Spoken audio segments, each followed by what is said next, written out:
How you like that? You gon' like that? Da da da da da da.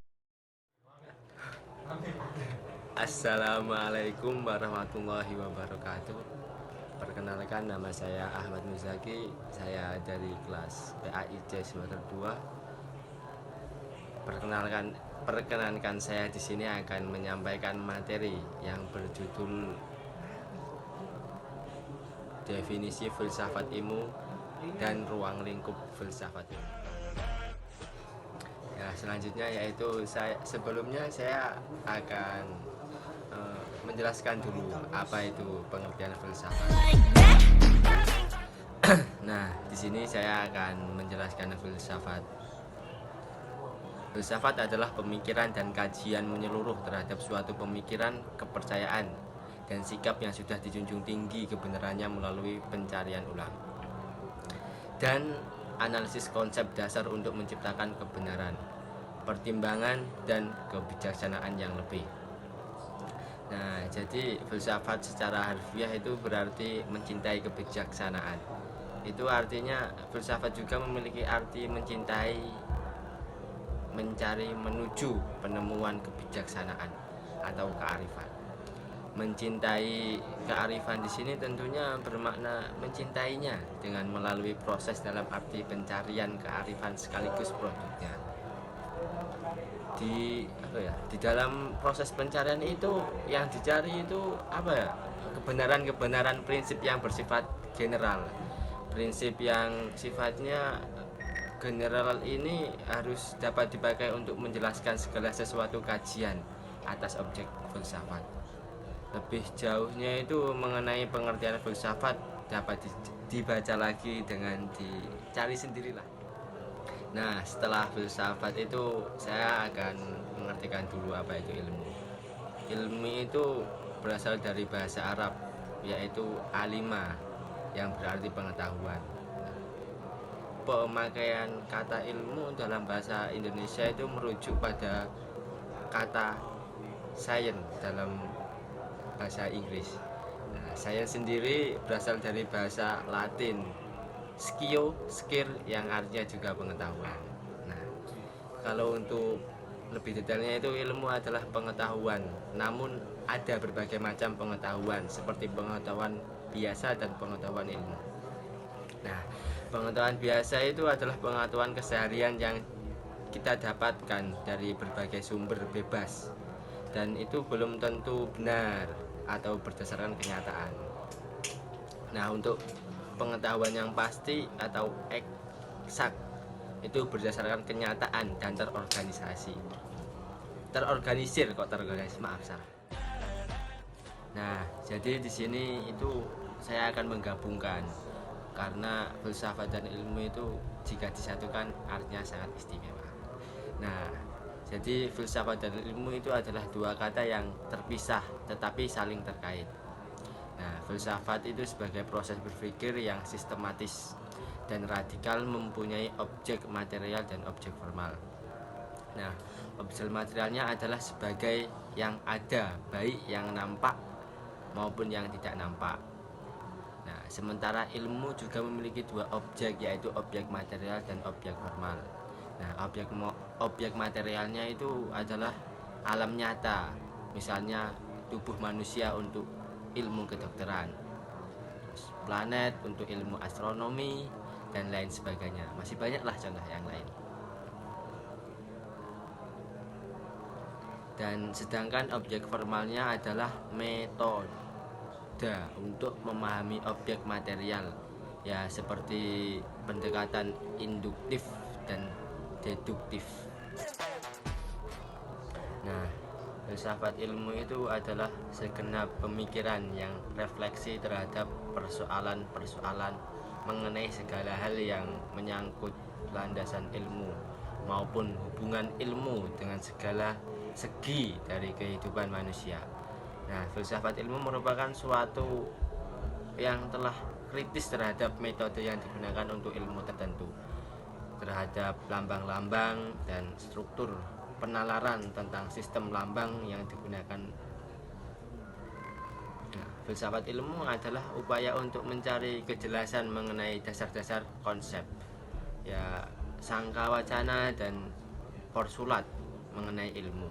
Filsafat ilmu itu juga studi gabungan yang terdiri atas beberapa studi yang beraneka ragam macam yang ditunjukkan untuk menetapkan batas yang ditentukan. Nah, selanjutnya itu adalah ruang lingkup filsafat ilmu. Nah, apa itu yang dimaksud? Nah, sekarang yaitu adalah ruang lingkup filsafat ilmu. Apa yang merupakan objek dan ruang lingkup ilmu? Nah, ilmu membatasi lingkup pada batasan pengalaman manusia juga disebabkan metode yang dipergunakan dalam menyusun kebenaran yang secara empiris. Untuk secara ontologis, ilmu membatasi pada pengkajian yang berada dalam lingkup pengalaman manusia. Nah, objek dari ilmu itu sendiri adalah ilmu merupakan suatu berkah penyelamat bagi umat manusia. Ilmu itu gimana ya? Ilmu itu sendiri bersifat netral. Nah, ilmu tidak mengenal baik buruk, dan si pemilik pengetahuan itulah yang mempunyai sikap. Atau dengan kata lain, netralitas ilmu terletak pada epistemologinya. Jika hitam dikatakan hitam, jika putih dikatakan putih, maka dia akan sama apa yang dikatakan dengan kenyataan, tanpa berpihak pada siapapun selain kebenaran. Nah, ya, untuk selanjutnya itu kedudukan filsafat. Kedudukan filsafat itu dalam kehidupan manusia itu memang sangat istimewa. Ya, sudah sangat lama sih, sejak masa sebelum Masehi. Filsafat telah muncul sebagai ilmu pengetahuan pegangan manusia pada zaman itu dalam mengarungi hidup dan kehidupan. Dengan menguasai filsafat saat itu, dapatlah seorang ahli menjawab segala permasalahan, baik yang menyangkut masalah individu, sosial, budaya, teknik, ekonomi, kedokteran, hukum, dunia, Tuhan juga termasuk. Nah, dengan demikian filsafat tampil dengan eksistensi dan misinya sebagai mater scientiarum, atau arti lebih jelasnya induk ilmu pengetahuan, yang definisinya itu mencakup semua ilmu pengetahuan khusus.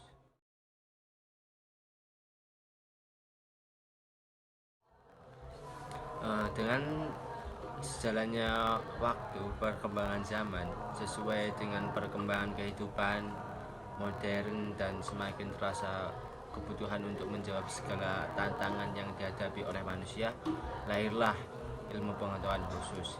Dalam manifestasinya masing-masing, ilmu pengetahuan khusus itu mengucapkan selamat tinggal, atau dia berpisah dari induknya, yaitu filsafat.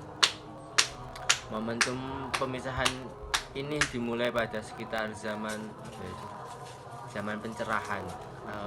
Kalau kerennya itu Renaissance.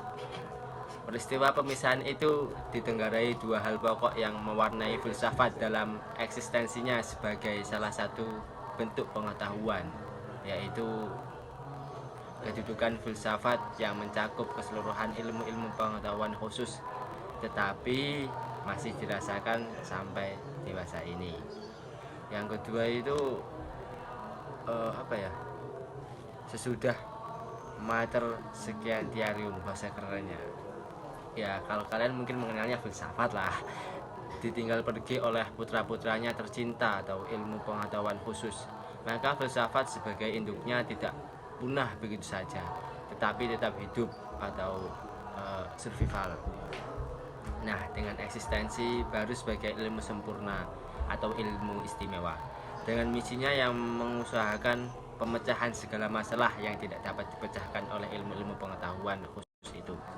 Sehingga ilmu-ilmu khusus tersebut kembali membutuhkan filsafat. Muncullah filsafat matematika, filsafat politik, filsafat bahasa, dan lain sebagainya.